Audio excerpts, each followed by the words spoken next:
बताओ बहन कि अपना चारों पांचों सखी कहाँ के रहने वाली थी बहन? अरे बहन, अपना चारों पांचों सखी में सबसे बढ़कर तू ही चाहा, तू ही का सुनादा कहाँ के रहने वाली थी? क्यों नहीं बहन, अवश्य बताऊंगी बहन। हाँ अपना चारों पांचों सखी मृत्यु भवन के रहने वाली है बहन। क्यों नहीं? जब चारों पांचों सखी मृत्यु भवन में जन्म ली, जब 4-5 साल की चारों पांचों सखी हुई, उस दिन से बाबा शिव को मंदिर में पूजा करने के लिए जाती थी। लेकिन आज चारों पांचों सखी को रमन चमन में लेट चुकी है। जल्दी चलो शिवा के मंदिर में पूजा करने के लिए बाहर। ठीक है बहन, जल्दी चलो।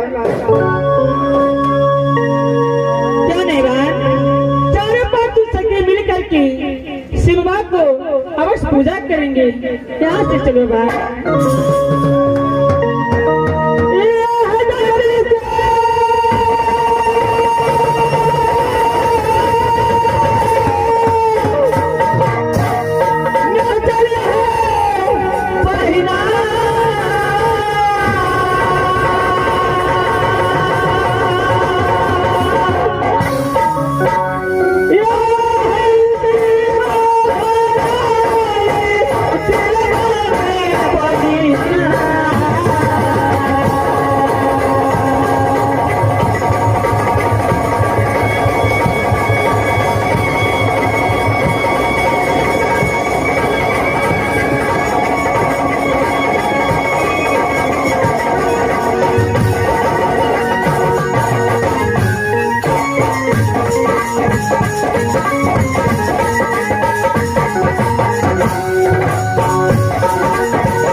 बाल कलाकार है जो बालक अपने कचिल है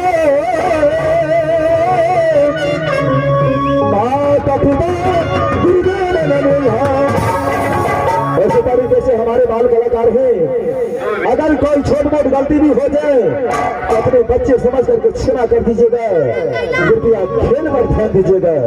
लीजिए में माता में बहनों छोटा सा खंड हमारा कंपनी देवेंद्र प्रसाद जी के द्वारा आल्हा दल को दिखलाने के लिए जा रहे हैं। सोलहवीं लड़ाई और रुदल जना में सास और साय का बात है। रुदल जना में सोलहवीं लड़ाई सास और साय का बात है। खेल बहुत अच्छा है, कृपया साथ बना करके बैठे। जय भारत।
सगा भयारी फिर दो भगा आँखों में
सभी का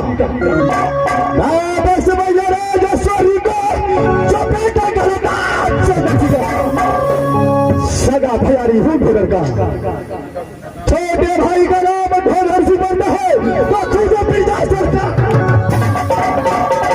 मेरा ही नाम बिरजा सरसी पड़ता है। ऐसे काम में किला गंदार, ऐसे काम में किला गंदार कोई माइका लाल पैदा नहीं लिया है जो चासर को साथ ये जयसर को साथ ताकत के युद्ध में जीत सकता है।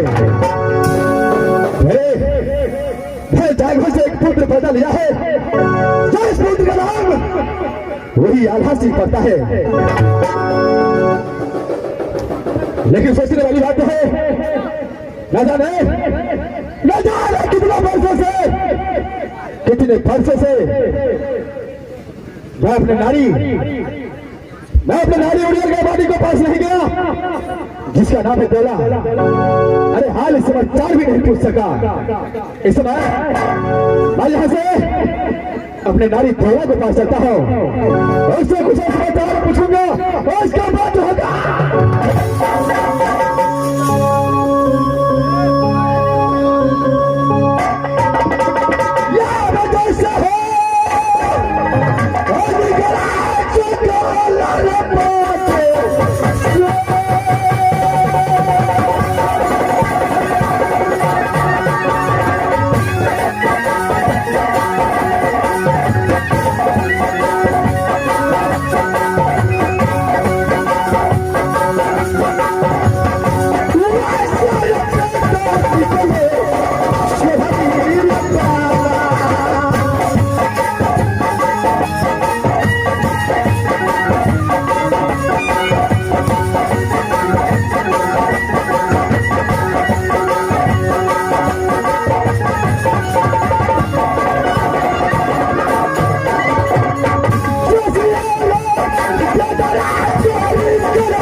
तो ही राजूरिया पिताजी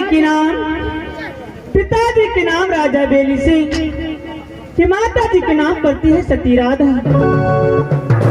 सती राधा की पेट से एक पुत्र और 2 पुत्री पैदा हुए जो मेरे नाम वही सती देवला पड़ता है। परमात्मा मुझसे छोटी बहन के नाम वही सतीमाल है और भैया जी के नाम वही माहिर सिंह पड़ता है। परमात्मा सास कहाँ है तो ही राज सुररी। ससुर जी के नाम राजा चंदन सिंह है। भगवान मेरे पेट से एक पुत्र पैदा लिया जिसका नाम आल्हा है। भगवान, इस समय मैं अपनी महल बराम करने के लिए जा रही हूँ।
मैं अपने नारी को महल तक पहुंच चुका हूं, लेकिन इसमें कोई दिखाई नहीं देता है।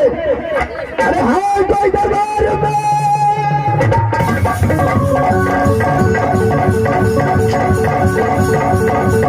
इस वक्त मैं टमाटर लाल को लगा था डोरी पर। न जाने ये हर मजादा डोरी छोड़कर कहाँ गायब हो चुका है। इस वक्त मैं बात लगाता हूँ, टमाटर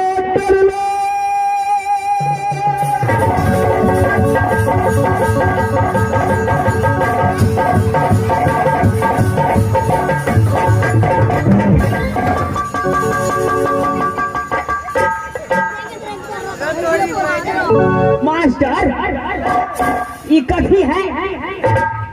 ये कथी है? ये माइक है। ये माइक है? ये माइक है, माइक। ओ, ये माइक है। इनमें कथी होता है? इसमें आवाज कट करके बाहर फेंकता है। इनमें आवाज कट करके बाहर फेंकता है। तब तो नेटा देगा तो फेंक देगा। इनमें आवाज फेंकता है तो नेटा नहीं फेंकेगा, थूको नहीं फेंकेगा, कुछ नहीं फेंकेगा, आवाज फेंकेगा, खेखार नहीं फेंकेगा, कुछ नहीं। दो मोही छोड़ के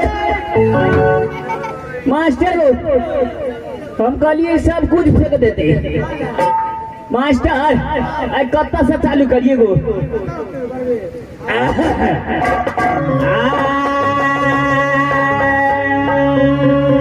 कब दिया थोड़ा बनिया डर है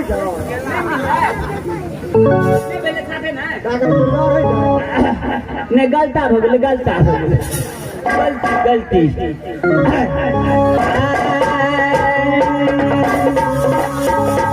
अरे तीन परानी सस्ता जिंदगी, अरे तीन परानी सस्ता जिंदगी, तीन जीप कहबै छी। आइए दूरी साल भ गेल रौदी, तमार हाथ लगा रोबै छी। ठट्ठा बुढ़िया भैंस बेच दै छी, धान में धान बरद किनै छी। अपन जायदाद बचा कऽ दोसर के खूब चढ़बै छी। उतरे दक्षिणहार जोतै छी, ओहिमे गहूम बाग करै छी। आइए दूरी साल भ गेल उपजा, तऽ मोछ पर हाथ टेरै छी। हमारी इस बार के महान कहबै छी आको ना के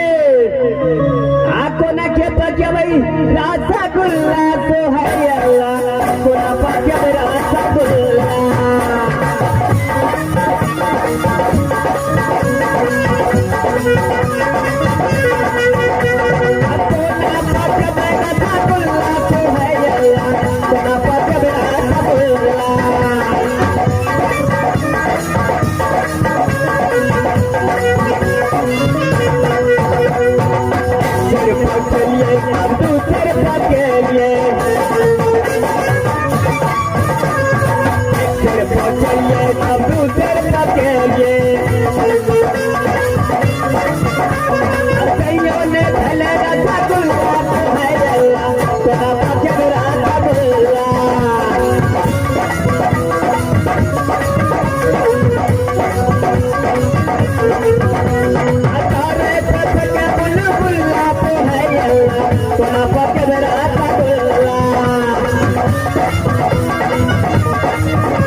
दादाजी में तो फड़ मास्टर को महाराज बोला रहा छे तब तो जाइए पड़ते कोनो छे बुढ़वा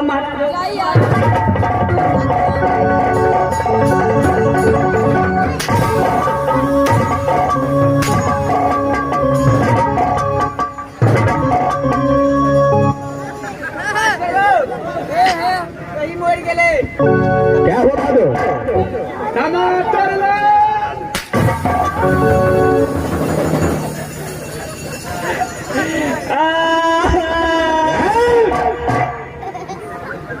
बहादुर जी महाराज सबसे पहले ये बताओ अगला बूता इसको बताने के लिए नहीं वो तब पपियावे छे एक बात बताने के लिए बोला हूँ ओ एक बात बताने के लिए महाराज छोड़लाल जी महाराज जिस वक्त तुझे मैं आवाज लगेगा ये तो ही छोड़कर कहाँ गायब हो गया था बहादुर महाराज हम तो डिप्टी पर छिए महाराज कतो ने दे छिए महाराज टमाटरलाल हाँ हाँ महाराज तुझे तो बोला था हाँ हाँ महाराज कि मैं किसी जंगल जा रहा हूँ शिकार खेलने के लिए जी महाराज तुम हर हमेशा अपने महारानी को पास रहना एकदम महारानी जो चीज का जरूरी पड़े वो चीज का पूरा करो लेकिन जब मैं आया तो इस समय तू कहाँ गया था महाराज अगर नहीं गया था तो आने में देर क्यों हो गया महाराज किस लिए के डब्बू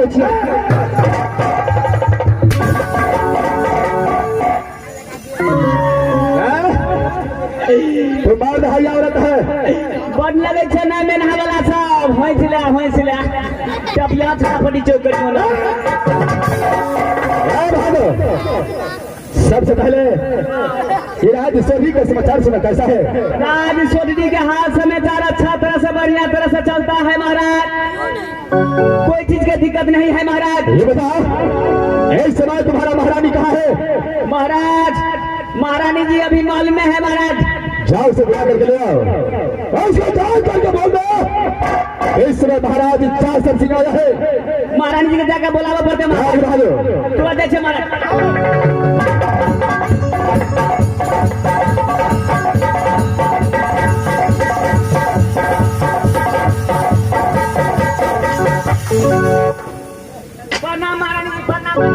खुश रहिए मंत्री जी महारानी जी क्या बात है महारानी जी महाराज आए के तखनी कहाँ से इंतजार करैया महारानी जी क्या स्वामीनाथ आए हैं हाँ हाँ महारानी जी ठीक है मंत्री चलिए मंत्री बस 10 साल जल्दी चलिए महारानी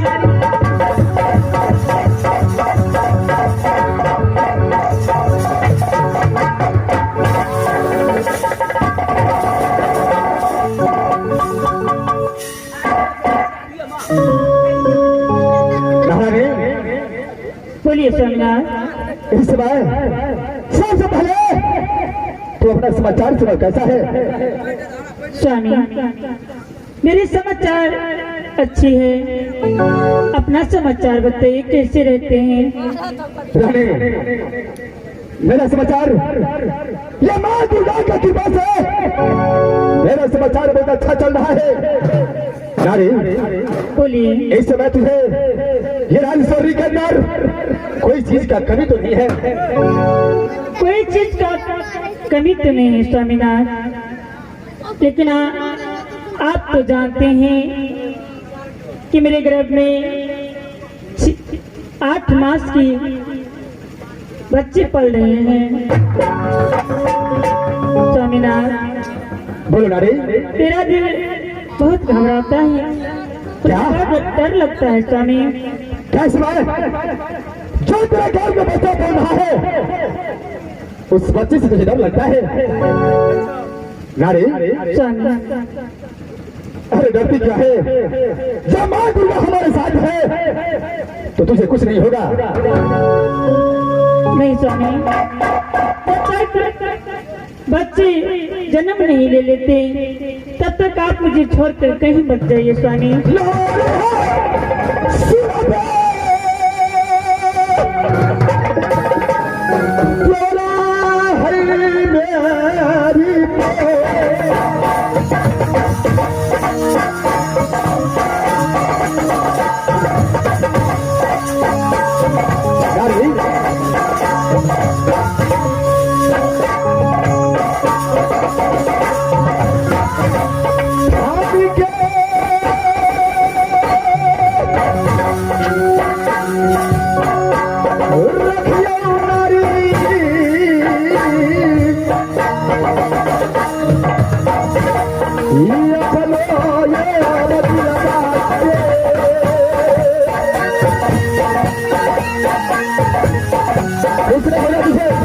नहीं स्वामी, मेरा दिल बहुत घबराता है, मुझे बहुत डर लगता है स्वामी।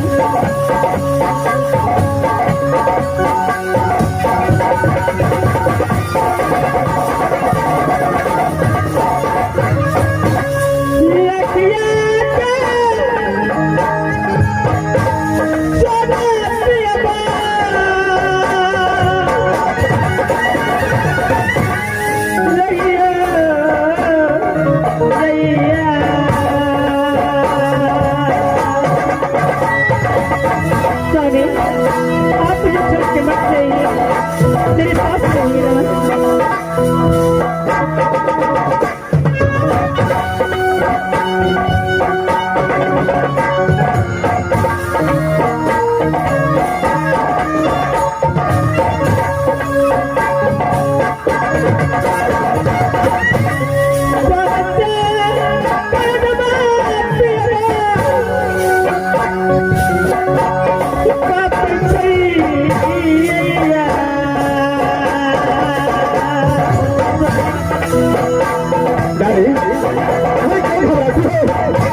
उसने तुझे ये बात दुर्गा हमेशा रक्षा करता है, तुझे ही रक्षा करेगा।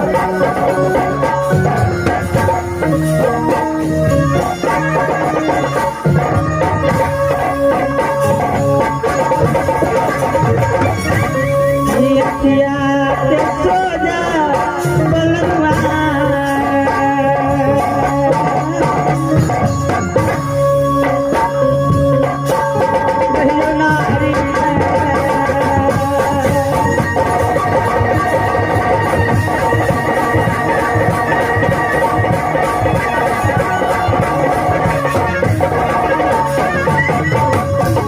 नारी, देखो इस समय मैं बिना बिना के बाद शिकार खेल करके आया हूँ, लेकिन अभी तक मैं अपना पुत्र अल्लाह को एक नजर भी नहीं देखा। देखो क्या अल्लाह से मुलाकात करने का तुम्हारा भी दिल करता है? हाँ स्वामी। क्यों नहीं? तवड़लाल, हर मदद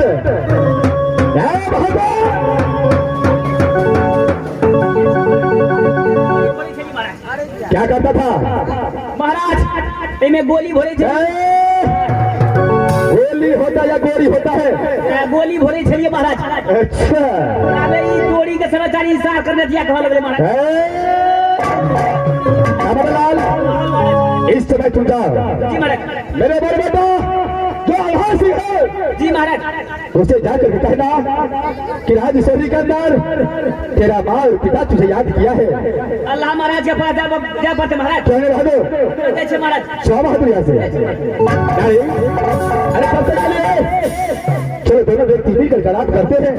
ठीक है स्वामी, चलो यहाँ से चलिए।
बेटा कहलाता हूँ विरजासर का, जो बेटा कहलाता हूँ विरजासर का, जो गोदी खर्च दी लाख पड़ता हूँ माँ। मेरा ही नाम आलसी पड़ता है। इस वक्त में अपनी अदालत के लिए चलता दिखता हूँ, आगे जो होगा देखा जाएगा माँ।